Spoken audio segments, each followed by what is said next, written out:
परिवार खबर वाली आई अब ये बच्चों का दिक्कत दोनों आंखों में जी लाती लेवली आ रहा আপনাদেরকে বলতেছি আমার বাচ্চাকে বাঁচানোর জন্য আজকে 12 বছর হয়ে গেছে আমার বাচ্চার চিকিৎসা করতেছি।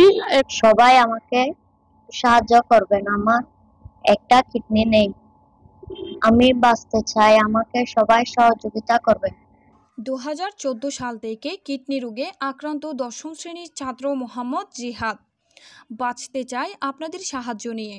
ফটিকছড়ি পৌরসভার 4 নং ওয়ার্ডের জোলাবিটা মাহালিয়া টিলা গ্রামের বাসিন্দা ওমান প্রবাসী মোহাম্মদ আবুল কাশেমের ছেলে রাঙ্গামাটি উচ্চ বিদ্যালয়ের 10ম শ্রেণীর ছাত্র 17 বছর বয়সী মোহাম্মদ জিহাদ।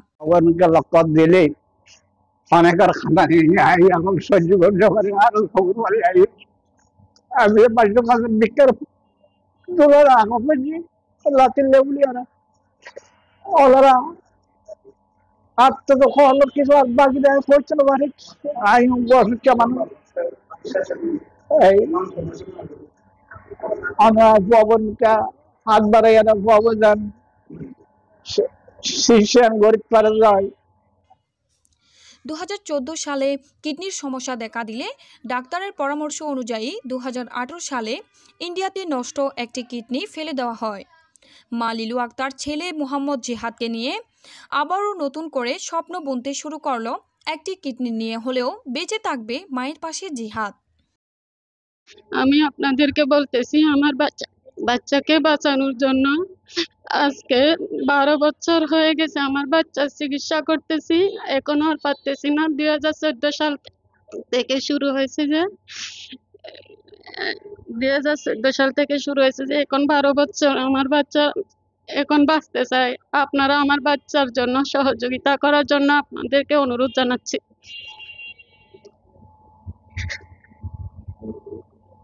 আমি অনুরোধ জানাচ্ছি আমার বাচ্চাকে বাঁচানোর জন্য আপনারা একটু দয়া করবেন।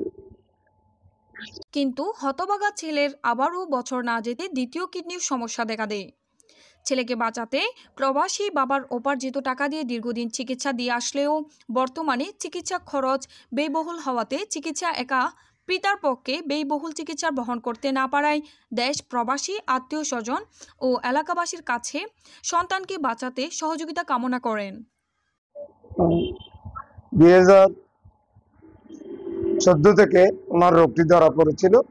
চট্টগ্রাম মেডিকেল কলেজের অধ্যাপক ডক্টর মারুফুল ইসলাম স্যার এই চিকিৎসা এখনো চলমান রয়েছে। 2018 সালে ওনার পরামর্শে উনি আমার চাচাতো ভাই ওনাকে নিয়ে ইন্ডিয়ায় ভারতের মধ্যে চিকিৎসার জন্য গিয়েছিলেন। ওখানে ওনার একটি কিডনি ফেলে দেওয়া হয়েছিল, আরেকটি কিডনি দিয়ে উনি এখন জীবনযাপন করতেছে। এই কিডনির মধ্যেও সমস্যা দেখা যাচ্ছে। উনি এখন অসুস্থ, ডাক্তার বলেছে যে ওনাকে একটা ইঞ্জেকশন দিতে হবে। সেই ইঞ্জেকশনের প্রতি মাসে একটি করে ইঞ্জেকশন দিতে হবে 5 বছর, 5 বছর না পারলে 3 বছর দিতে হবে।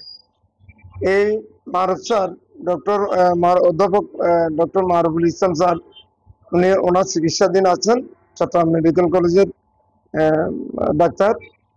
উনি পরামর্শ দিয়েছেন, ওনার শেষ পরীক্ষা হলো ওই ইঞ্জেকশনটা দেওয়া।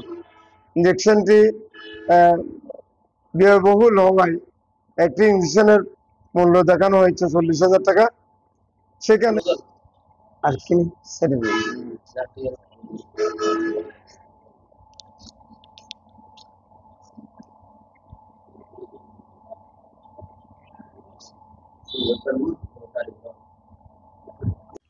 জিহাদের মা, দাদা, মামা, শিক্ষক সহ কয়েকজন মিলে ছেলেকে বাঁচাতে মিডিয়া মহল্লায় এসে জিহাদকে বাঁচাতে আপনাদের সহযোগিতা কামনা করেন।